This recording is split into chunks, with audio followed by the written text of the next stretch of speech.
IP 16 muy conseil économique social et environnemental carnage financier et cash sans décharge 2,136 milliards le mystère des fonds sans traçabilité yéen kaay bi dikk ci li nga xamante ni mooy conseil économique social et environnemental te ginnaaw nguur gu bees gi bi ñu ñëwee ñu tas ko ki ko jiite woon jamono yi nga xam ni moo ñeel tey article bi di Aminata Touré parce que moo nekkoon la présidente diggante mai 2019 jàpp novembre 2020 yéen kaay bi sampub laaj ci alal jooju léegi nga xamante ni ñu ngi koy tudd ci kër gi toll ci 2,136 milliards la ca làqu ci mystère loo xamante ni dafa nëbbu waaye itam lenn ci li nga xam ne mooy mandargal xaalis boobu noonu mooy yu ci bari mënuñu ko tracé maanaam xam koppar gi ci yan anam lañ ko dépensé. yéen kaay bi nag dafa ñëw dikki si ci li nga xamante ni mooy d'abord le contexte bi d'ailleurs foofu moo gën a am solo soxna Ramatoulaye parce que coow li bari na par rapport ak li nga xamante ni mooy sa dossier. est-ce que li ñuy wax rapport am na ak amul est-ce que liñ koy tuumaal ne ab organe moo ko def dëgg la am déet wala ndax président moo ko santaane wax naa ko sànq Aminata Touré moo jiite 16 muy conseil économique social et environnemental diggante mai 2019 jàpp novembre 2020. donc novembre 2020 ci la ñu teggi ndombal tànkam remplacé ko ak ki nga xamante ni mooy Idrissa Seck bi nga xam ni ci même weer bi muy mois de novembre la jël fonction maintenant. ginnaaw bi ko président Macky Sall dàqee foofu ba pare. Macky Sall le 2 décembre 2020 maanaam daf ko dàq ñu teg ci weer. Macky Sall par ordre de mission maanaam dafa jox ndigal. ñi nga xam ne ñooy waa IGE muy inspection générale d'État di benn ci organe bi nga xam ne ñi ngi ko logé. biir présidence de la République nekk ci ndigalu président bu ma nee ndigal mooy moo leen di sant. ñu liggéey waaye liggéey ba xëy na peut-être lañ cay def président mën na ci bañ a am maîtrise. gannaaw bu ñu ca noppee moom président bi ñu jébbal ko ab rapport ne ko li ñu yónni ngir ñu def ko ci liggéeykat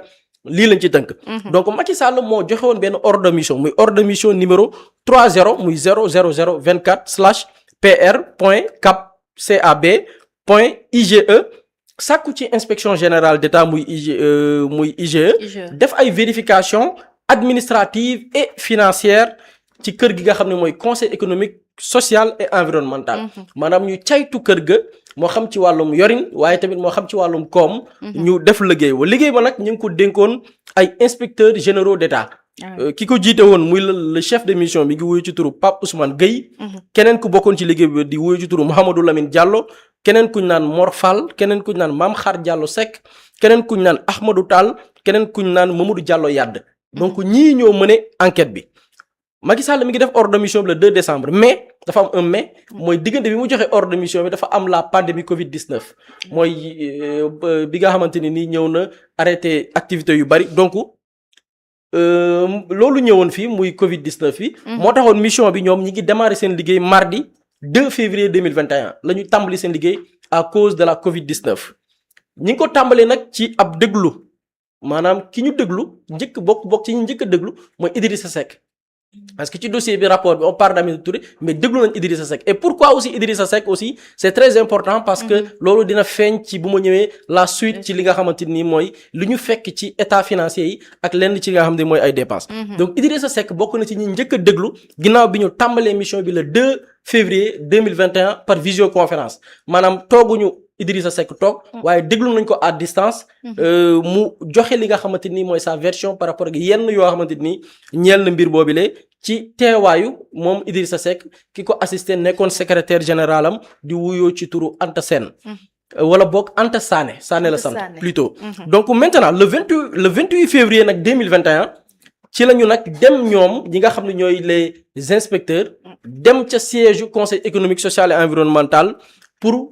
waxtaan ñi nga xam ne ñooy les responsables moo xam ci wàllu administration waaye tamit moo xam ci wàllu koom muy xaalis bi nga xamante ni war nañ ko caytu. le 15 juin 2021 la ñu jébbal seeni premier élément ci l'enquête bi ki nga xam ne mooy président Macky Sall ne ko kat lii la ñu trouvé ca kër ga. li sénégalais yi nag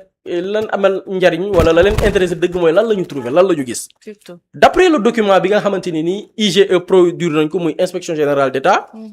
bi ñu procédé ci li nga xam ni mooy vérification yi dañu gis somme bu toll ci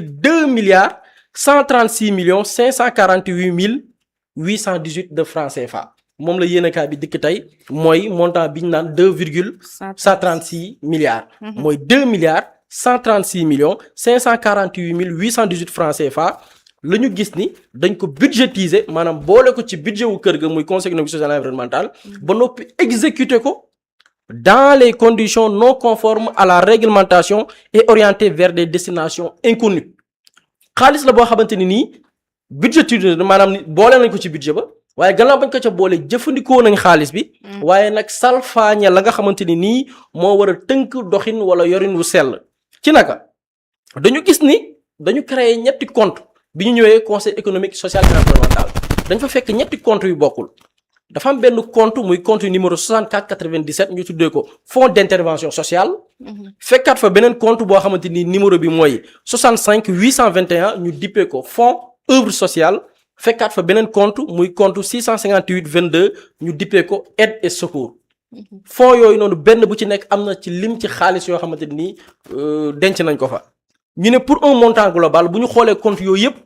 la ca nekk bu ci nekk lañ ko pàccal ci xaalis mi ngi toll ci mooy li ma lim sànq muy 2 milliards 136 millions yi ak lu teg xaalis boobu naka lañ ko jëfandikoo niñ ko jëfandikoo inspecteurs yi demoon def caytu bi muy waa IGE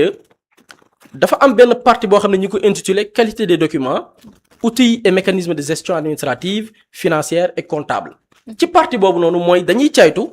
kër gi naka la organisé woo est-ce que dëppook nag charte yi nga xam ne moo tënk administration bu Sénégal wala bépp banqaas boo xam ne da nga tënku ci état bu Sénégal naka nga war a doxalee enquête bi ne l'examen de la qualité des documents de gestion administrative et financière a révélé bu ñu xoolee li nga xamante ni nii mooy këyit yañ leen jébbal xool la nga xamante ni nii mooy jëm këyit yay ñeel wàllum koom une absence de manuel de procédure administrative, financière et comptable, l'indisponibilité de documents financiers générés par la comptabilité et à produire dans le cadre de la reddition des comptes, le défaut de production de documents financiers et comptables, une absence de mécanisme d'analyse des comptes. dafa am kër gu ne ni ñuy fonctionner ci wàllu comptabilité. tey bu ñu la dénkee ab xaalis. booy génnee xaalis dafa am loo ko war a layalee. maanaam ki lay laaj xaalis moom dafa war a présenter une facture. pour que facture boobu noonu nga mun ci sukkandiku ngir ne kat xaaral ma dekkee sa xaalis bi wa ilaa lépp loo xamante ni nii liggéey la bu la nit defal état dafay fay après service fait nit ki kat def na liggéey ba pare ñu ne kat sur la base d'un PV bi nga xam ni mooy établir le service fait maanaam liggéey bi def nañ ko wala facture bi bu dee wàllu ndimbal la facture bi présenté nañ ko état soog a fay. ñu ne nag bi ñu ñëwee di def li nga xamante ni mooy vérification yi ña nga xam ne ñoom la ñu dénk wàllu woowu noonu. lépp lu jëm ci wàllu lu ñeel 2 milliards yi. yu ci bari présenté wuñ ay këyit yuy firndeel xaalis bi pour ëllëg bu fekkee ne dañu war a def reddition des comptes laaj leen fu xaalis ba dugg ñu mën koo laaj ñu ci bari xamuñu fu xaalis ba dugg bu ñu sukkandikoo ci liggéeykat yi nga xamante ni ñooy gérer lépp lu jëm ci wàllu comptabilité wala nekk au niveau de la direction administrative et financière xamuñu lu ci bari fu xaalis bi dugg te itam mënuñu koo layal ci këyit. léegi lan la ñu def. wax naa ni def nañ ay audition déglu nañ des responsables déglu nañ ku ñuy wooyee Mandiaye Diop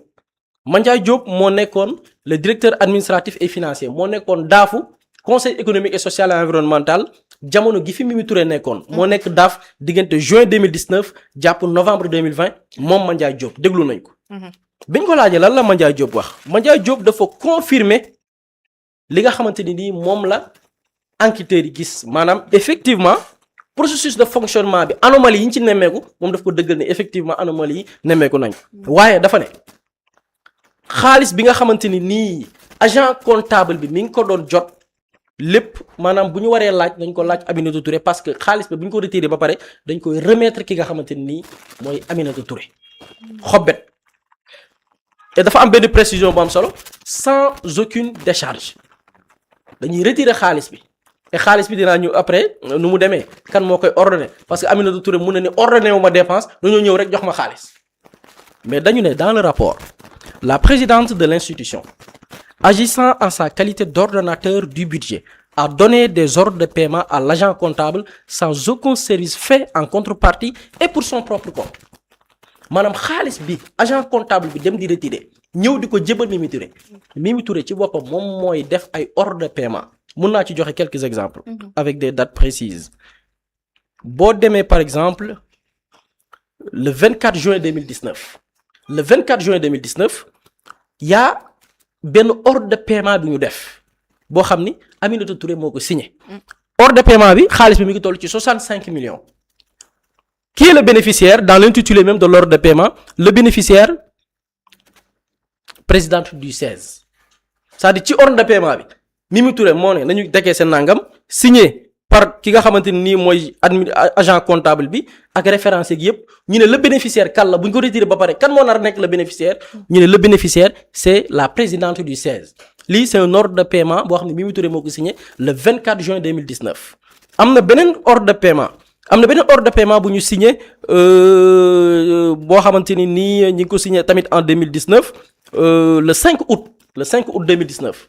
le 5 août 2019 Mimi Touré signé waat na beneen ordre de paiement boo xam ne mi ngi toll ci 3 millions yoo xam ne agent comptable bi day dem retirer ko ñu ne le bénéficiaire bu ko retirer kan la koy jox le bénéficiaire la présidente du 16 muy Aminata Touré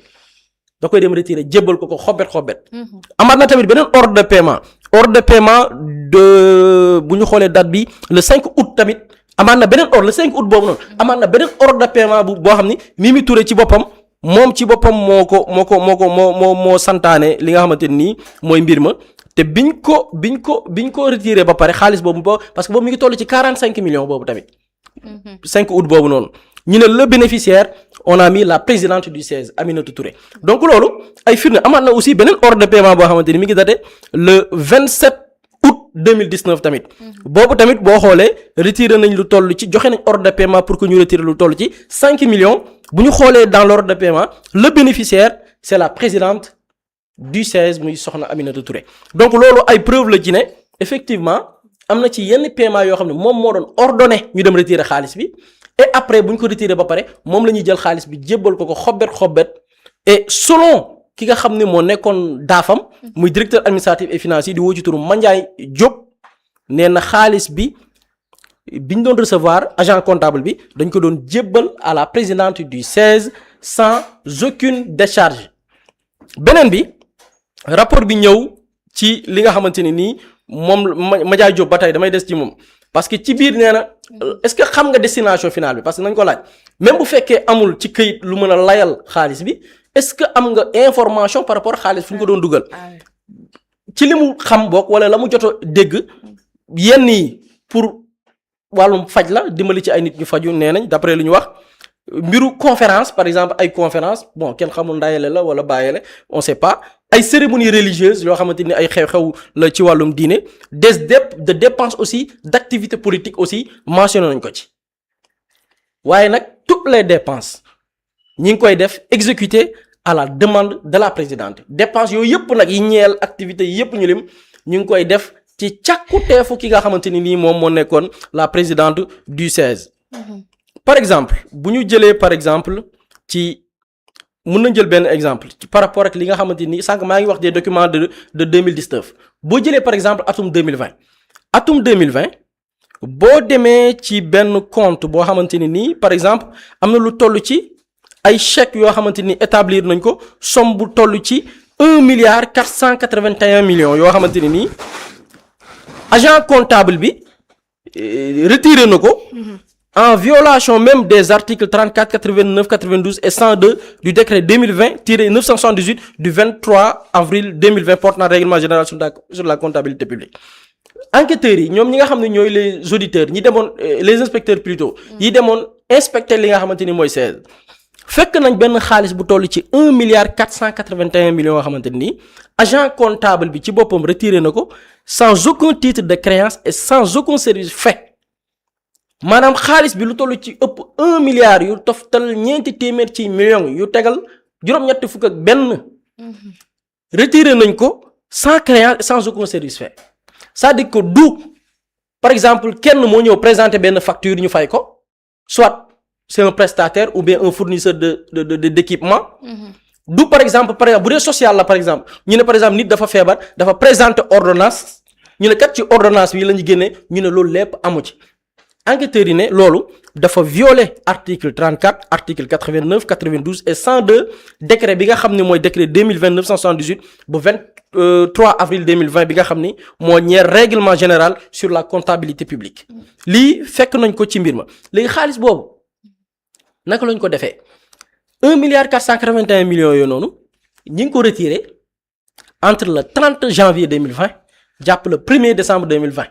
xam nga sànq ci début bi nee naa la Idrissa Seck déglu nañ ko.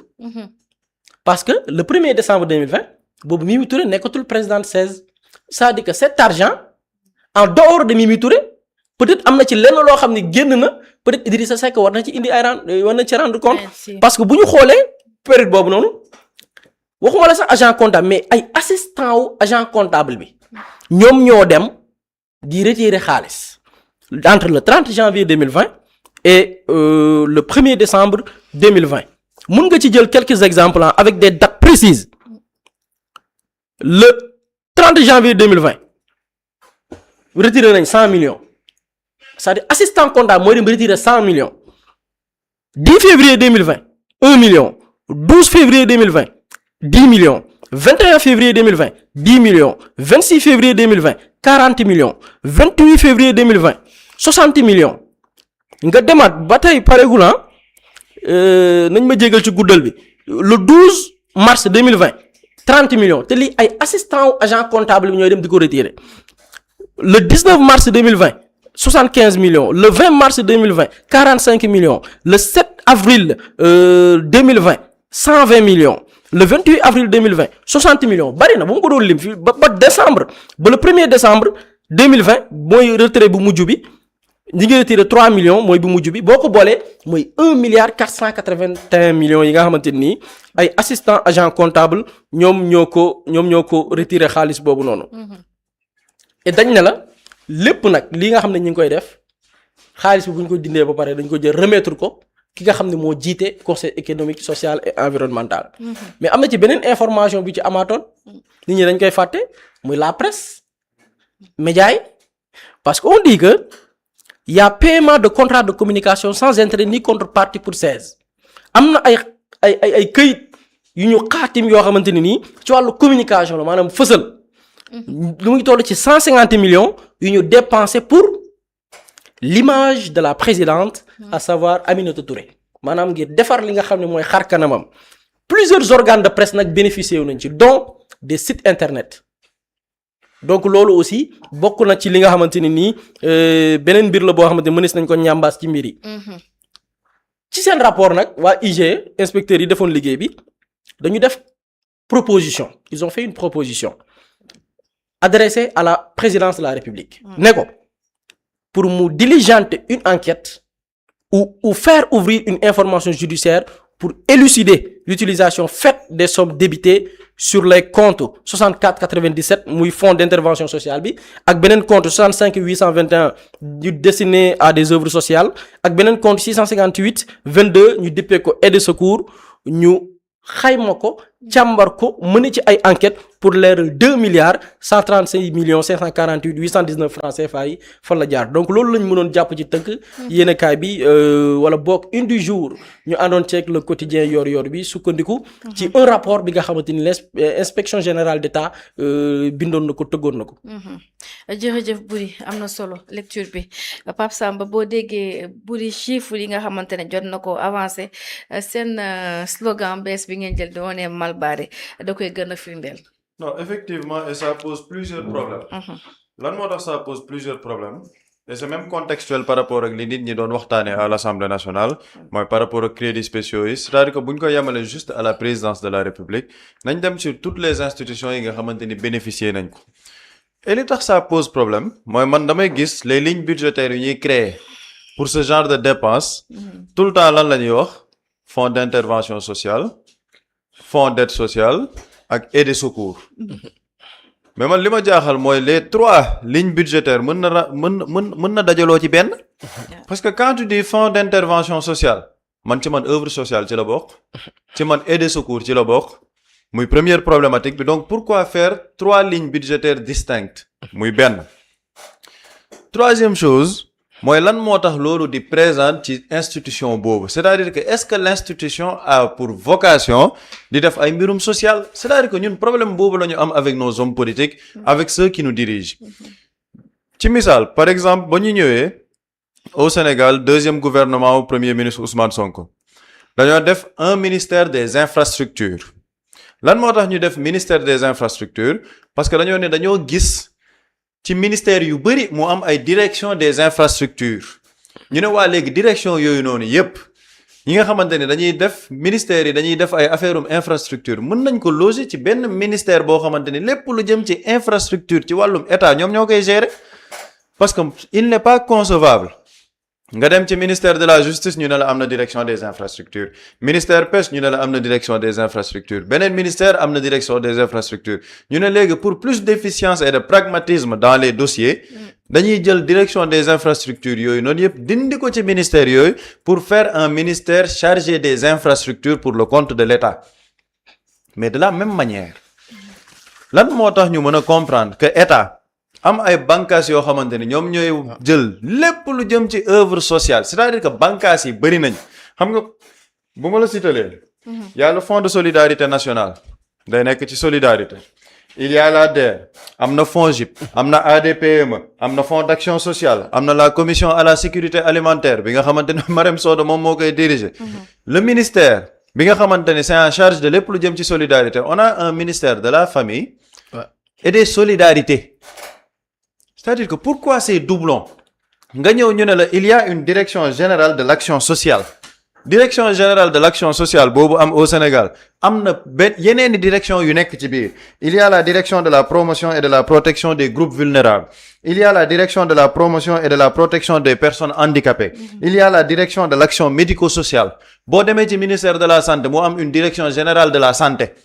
moo am une direction de la protection de l'enfance c'est-à-dire qu'il y a plusieurs directions dans ce pays yoo xamante ne ce sont des structures publiques yuy jëm ci wàllum mais solidarité ak mbirum social mais qu'est-ce qui peut justifier alors que dans toutes nos institutions ñu naan ñu xaalis bi dañ koy def pour mbirum social mais il y a des instances dédiées ak li ñuy waxum social xam nga loolu lan lay indi c'est-à-dire que dañuy dugal ci perception nit ñi ni institution bi nit ki bu fa xasee ba dem rek mën na am lu ñu yaakaar ci moom mais en réalité ce qui est clair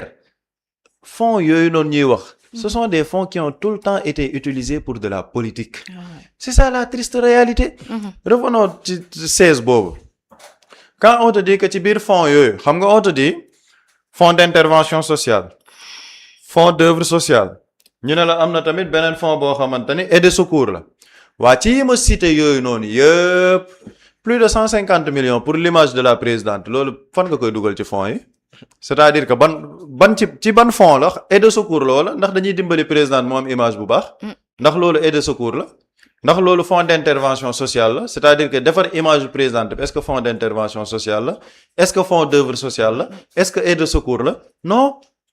mais on te dit qu'il y a plus de 150 millions distribués à la presse pour l'image de la présidente mais c'est problématique ñu ne la leneen il y a des dëkk moo tax maa ngi doo comprendre lu tax moom mu jàppoon l'ordonnateur des dépenses parce qu'elle a eu effectivement bu ñu sukkandikoo ci rapport à être l'ordonnatrice des dépenses moom xam na luy ordonnateur des dépenses ñu ne yow da ngay ordonner ay dépenses yoo xamante ne le service n'est même pas encore fait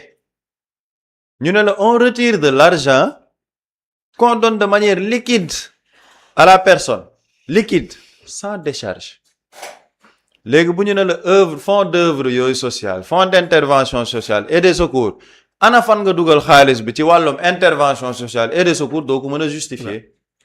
parce que justement il y a pas de décharge l'argent est rendu en liquide te man li ma ci gën a jaaxal tout le temps on te dit c'est-à-dire que da ngay ñëw ñu ne la am na ay rencontres religieuses yoo xamante ni def nañ ko ci yeeg yooyu mais c'est-à-dire que nañu bàyyi di taafontoo kër diine yi par rapport ak li nga xamante ni ñu ngi koy def nañu bàyyi di taafantoo kër kilifa diine yi ak man c'est ce qui m'énerve dans toutes ces choses là mooy à chaque fois bu ñuy wax ay intervention faa ñu laal ci kër kilifa diine yi quoi ne waaw xam nga booy dem ci kër kilifa diine yi yow pourquoi le président de la République quand il est venu il a mis en place une direction générale des affaires religieuses c'est pourquoi de la direction générale des affaires religieuses loolu pour lan la dañu ne pour qu'il y ait une relation directe entre les familles religieuses et l'État mu am une direction centralisée buy jëriñ loolu waaye léegi lan moo tax chaque fois au Sénégal saa yu ñu wax rek ñu ne en fait ñoom kër kilifa diine la ñu bëgg jël caution morale ci yenn actes yi ñuy def mais nañ bàyyi di taafantoo kër kilifa diine yi quand tu prends plus de 150 millions pour ton image lu ci yoonu kër kilifa diine yi lan moo ci seen yoon c'est-à-dire que on a eu des fonds yoo xamante ni malheureusement on l'a géré en toute opacité c'est ça la vérité moo tax man keroog j'ai regardé la conférence de presse intégralement doo yëgg fenn fu ñu ne la ligne budgétaire bii lii laa ko utiliser lii moo taxoon ma defee ko nii fond bii laa ko jëlee fond bële laa ko jëlee doo ko dégg après dañuy dem dans des débats de bas étage et ce qui est encore plus extraordinaire mooy dossier bi dañu ne Ousmane Sonko man keroog déglu naa ko ci interview bi mu def ak ñoom Buri mu ne moom rapport bi daa ñëw mu yónnee ko à qui de droit dugal justice mu ne apparemment ça n'a pas plu apparemment ça n'a pas plu ma dégluwaat des mois en arrière président de la République mu ne am na benn période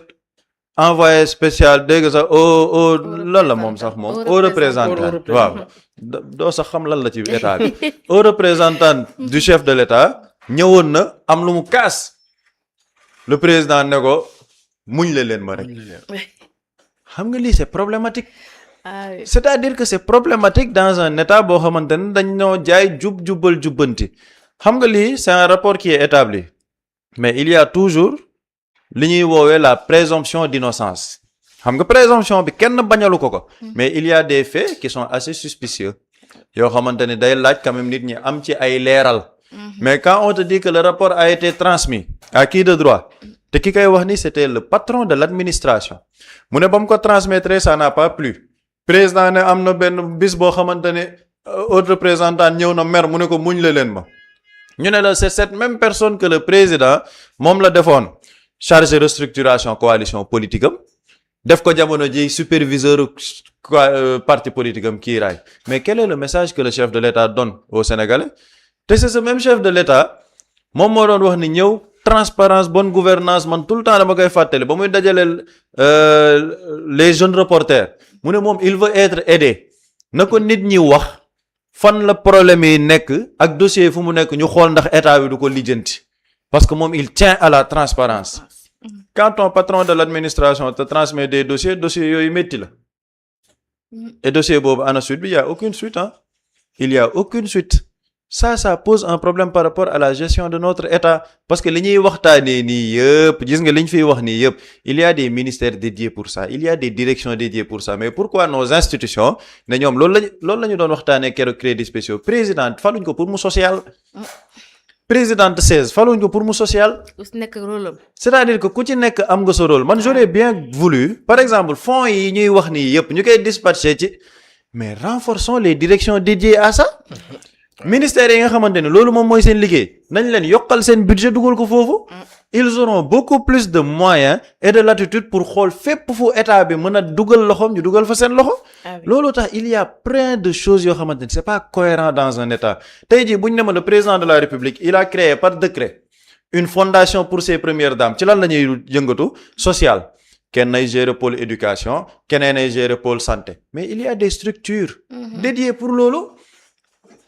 parfois ñu ne la les donations ça vient de yenn aides privées yeeg wala yooyu mais pourquoi ne pas amener ces aides privées directement aux structures de l'État si vous avez autant de facilité boo waxee ñu ne la les premières dames ce sont des ambassadrices de la fondation mais la première dame Marie Khone Faye elle peut être ambassadrice du ministère de l'éducation Absa Faye mu nekk ambassadrice du ministère de la santé rien ne l'empêche absolument rien ne l'empêche mais lan moo nekk ci ginnaaw ba ñu war a def seen fondation bopp bu ñuy dem di defi seeni aide c'est couvert par notre chaîne publique nationale la RTS président mu ne crédits spéciaux niñ koy xoolee sax nañu am sutura keroog buri mu ngi koy wax par exemple li gën a grave foofu dafa nga baal ma de maa ngi ñëwal les premières dames xam nga amuñu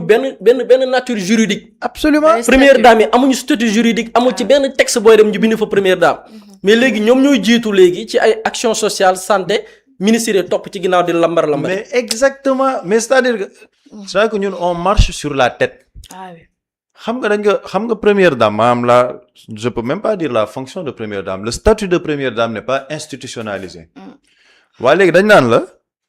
man moo tax quand bi ñu defee l'inauguration wala pose xawma lan la woon fondation bi ma gis fa DG DER gis fa ministre de l'éducation ma gis yenn ministères yi nga xamante ni ñoom seeni rôle la fondation bi di accaparé wu ma gis fa ñoom ñëpp toog ci ginnaaw deux premières dames ma ne bon ñun c'est qu'on n'a pas compris quoi. Ñun on est très en retard. li bëri do c'est vrai que ñoom duñu institution mais il y a des structures publiques yoo xamante ni ci état bi la ñuy dépendre mën a jël en charge loolu yëpp mais lan moo tax léegi pourquoi créer ces doublons là ba tey jii fondation Première Dame dañuy gën a nemmeeku ci terrain bi ci action yooyu que les ministères dédiés te da ngay gis sax bu ñuy def yenn œuvre yi da ngay gis ministère de la santé wala dara ñoom ñooy def publication wax lii man la fondation